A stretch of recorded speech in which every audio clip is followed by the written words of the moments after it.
রেডিওটা বাজছে সুরে, গল্প আসছে শনিবার করে। নমস্কার, আমরা গপ্পের রেডিও।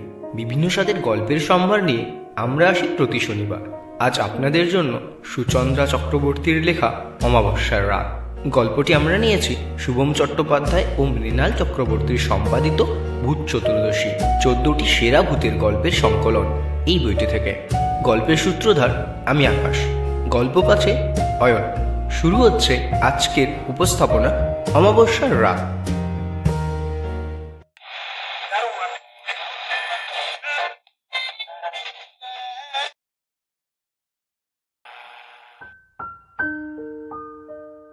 সুমি, তাড়াতাড়ি করো, লেট হচ্ছে কিন্তু এবার।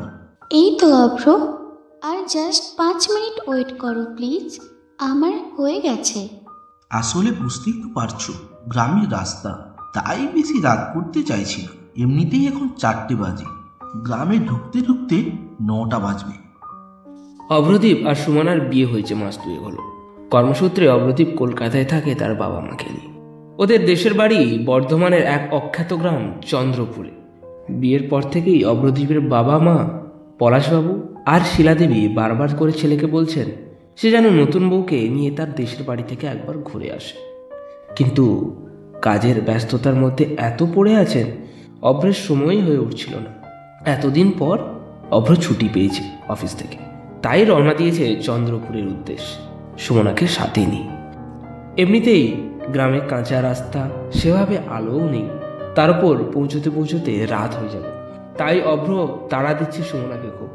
কিছুক্ষণের মধ্যে রেডি হয়ে বেরোলো অভ্র সুমনা। বাড়ির গাড়ি নিয়েই যাবে। ড্রাইভার যদিও আছে, তবু অভ্রের কি ইচ্ছে হলো ওই দিন সে নিজেই ড্রাইভ করে নিয়ে যাবে সুমনাকে। গাড়ি চলতে লাগলো, মহানগরীর ব্যস্ত রাস্তার ওপর দিয়ে চলতে লাগলো গাড়িটি। আর তার সাথে গুনগুন করে গল্প করতে লাগলো সদ্য বিবাহিত 2 যুবক যুবতী। ধীরে ধীরে আলোক উজ্জ্বল সরণি পেরিয়ে কাঁচা লালচে রাস্তা ধরলো গাড়িটা। আজ অমাবস্যা। এতক্ষণে আলোর দাপটে অমাবস্যার মায়াজাল ওদের চোখে পড়েনি, কিন্তু লালচে কাঁচা রাস্তা ধরতেই অমাবস্যার সেই মোহময়ী রূপ হাতছানি দিতে লাগলো ওদের। সুমনার হঠাৎ কি যেন একটা মনে হলো, এ রাত নয়, অপার রহস্যময়ী এক নারী, যে কেবল আহ্বান করছে নিজের দিকে, এক অজানা শক্তিতে আকর্ষণ করছে নিজের দিকে। ওভাবে কি দেখছো শুনো, জানালার বাইরে? অভ্র হাসি মুখে প্রশ্ন করলো সুমনাকে। জানো অভ্র, শহরে বড় হয়েছে ছোট থেকে।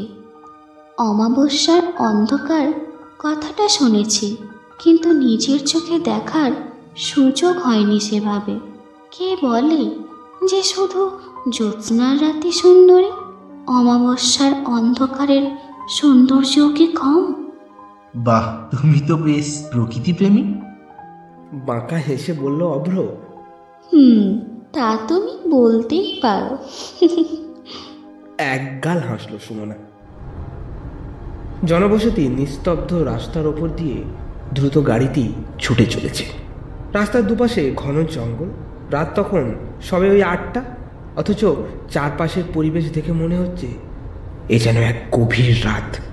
আর ঘন্টা খানেক, তারপরেই চন্দ্রপুর ঢুকবো আমরা। আচ্ছা অভ্র, দেশের বাড়িতে কে কে আছে গো? সে তো তুমি গেলেই দেখতে পাবে ডার্লিং। অভ্র মুচকি হেসে বলল। ওটা না হয় এখন সিক্রেট থাক। দেখ, তোমার সবেতেই খালি আর কি। সুমনা অভ্রের মা হাতটি ধরল। বলোই না অভ্র। অভ্র হেসে কিছু একটা বলতে যাচ্ছিল, হঠাৎ এক সাদা শাড়ি পরিহিতা এক নারী চলে এলো ওদের গাড়ির সামনে। কোনো রকম অভ্র ব্রেকটি কষল। তাড়াতাড়ি গাড়ি থেকে নামলো সুমনা আর অভ্র। সাদা শাড়ি পরিহিতা সেই যুবতী মাটিতে পড়ে গেছে গাড়ির ধাক্কায়। সেভাবে কিছু হয়নি, কেবল পড়ে গিয়ে হাত পা ছড়ে গেছে। ওরা গাড়িতে তাড়াতাড়ি তুললো তাকে। আপনার লাগেনি তো? উদ্বিগ্ন প্রশ্ন করলো সুমনা। এইভাবে কেউ রাস্তা দিয়ে হাঁটে? একটু দেখে চলাফেরা করবেন তো। অভ্র বলে উঠল।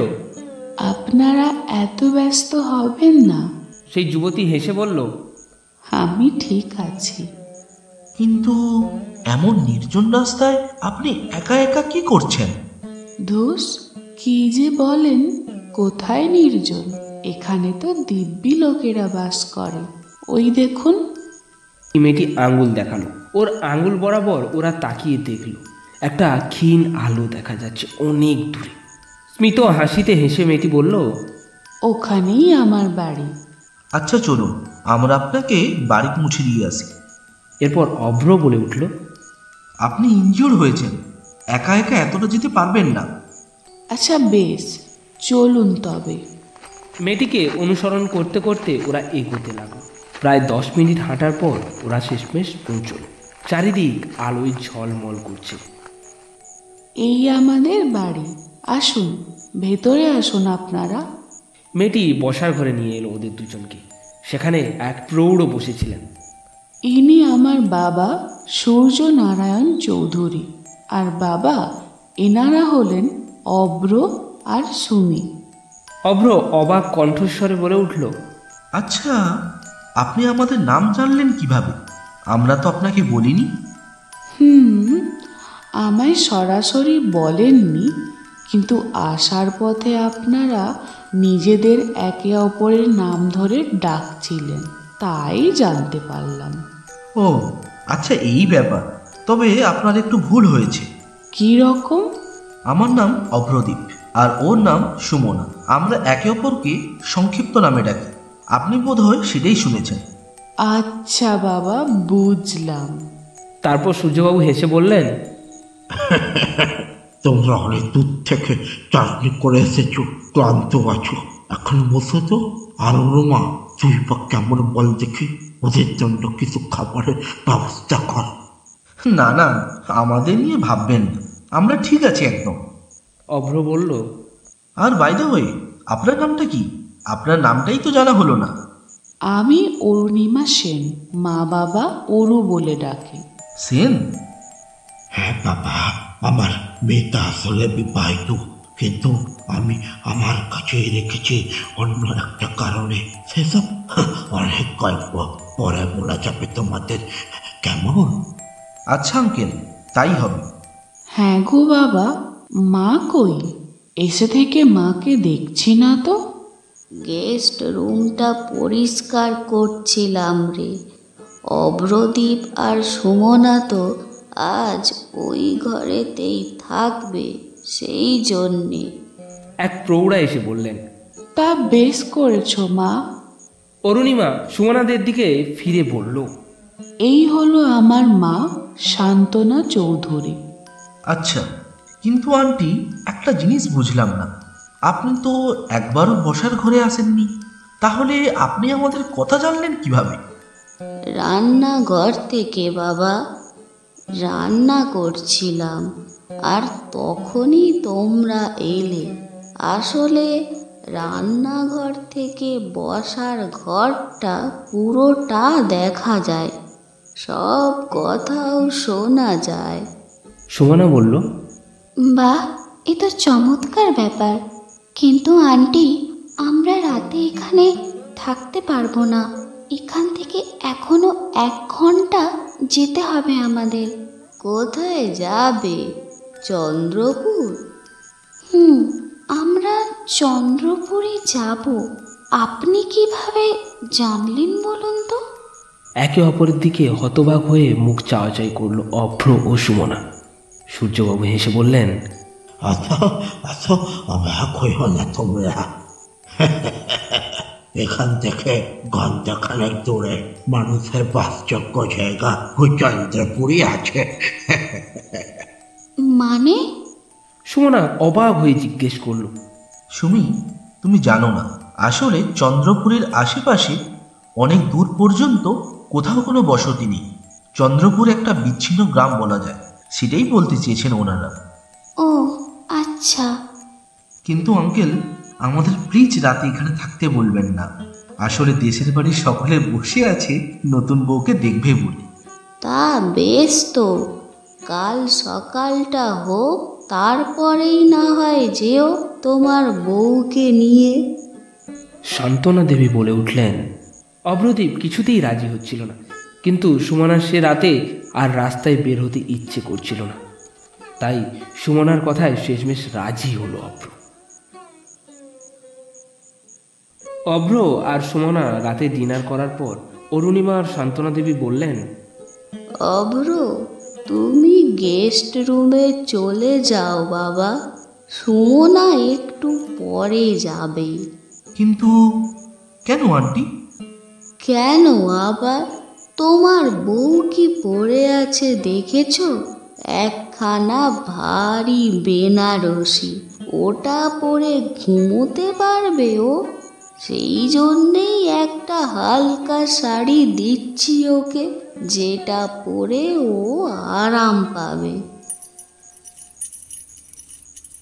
এইভাবে সুমনাকে একরকম জোর করেই অন্তর্মহলে নিয়ে গেলেন অরুণিমা আর সান্ত্বনা দেবী।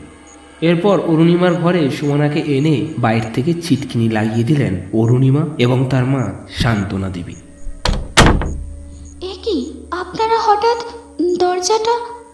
বলবো মা, সবটা বলবো, আগে তুমি বসো দেখি। এইসব বলেই সুমনাকে ওরা পালঙ্কের ওপর বসিয়ে দিলেন। এরপরেই হঠাৎ সুমনার হাত থেকে ফোনটা কেড়ে নিল অরুণিমা। তারপরে ফোনটা ঘাঁটতে লাগলো। এ কি, কি করছেনটা কি আপনি?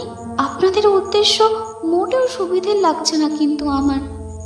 আমাদের উদ্দেশ্য ভালো না খারাপ সেটা তো একটু পরেই টের পাবে তুমি। মানে দেখুন, আমি কিন্তু চিৎকার করব এবার। কি চান কি আপনারা? বেশ, চিৎকার করবে? আগে এই ভিডিওটা দেখে নাও দেখি।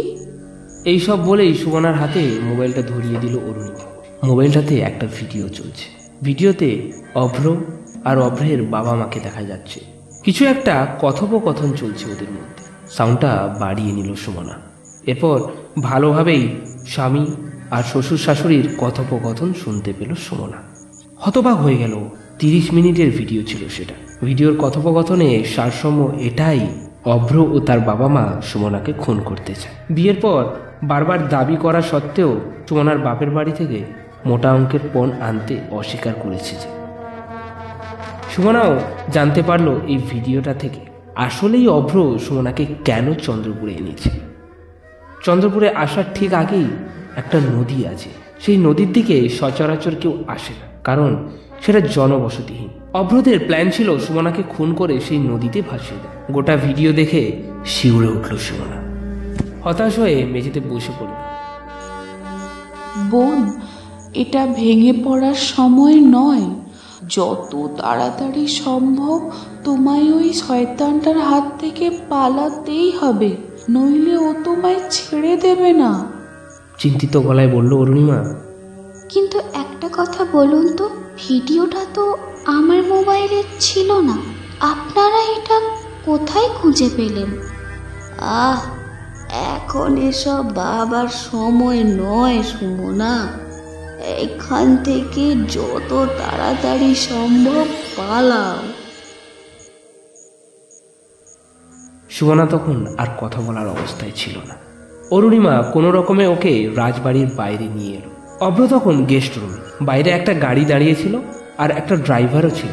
অরুণিমা সুমনাকে বলল, ভয় নেই, এ আমাদের রাজবাড়িরই গাড়ি, আর ও শ্যামলাল, আমাদের পুরনো ড্রাইভার। ড্রাইভার সে রাতে সুমনাকে তার বাপের বাড়ির গেটে নামিয়ে দেয়। তখন প্রায় রাত শেষ হতেই চলেছে। সুমনা গাড়ি থেকে নেমে বলল, আপনি এত দূর কষ্ট করে এলেন আমায় পৌঁছে দিতে, ভেতরে আসুন না। না দিদিমণি, আমার কাজ ছিল নিরাপদে আপনাকে বাড়ি ফিরিয়ে দেওয়া। আমার কাজ শেষ, আমি আসছি। শ্যামলাল গাড়ি নিয়ে চলে গেল।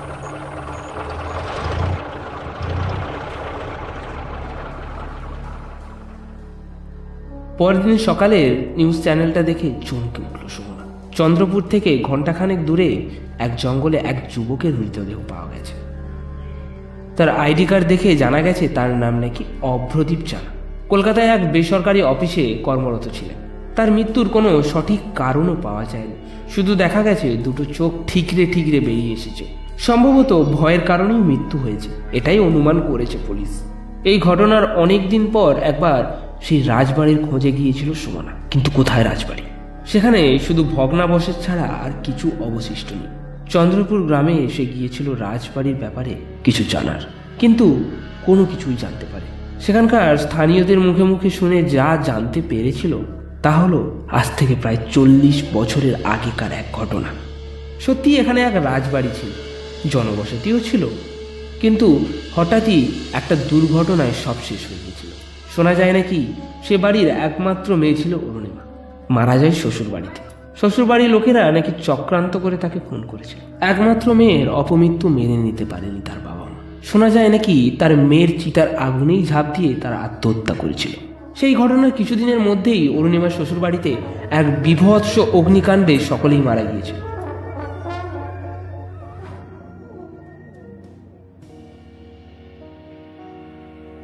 সুমনা আজও অরুণিমা সূর্যবাবু সান্ত্বনা দেবীকে ভুলতে পারেনি সেই অমাবস্যার রাতকে।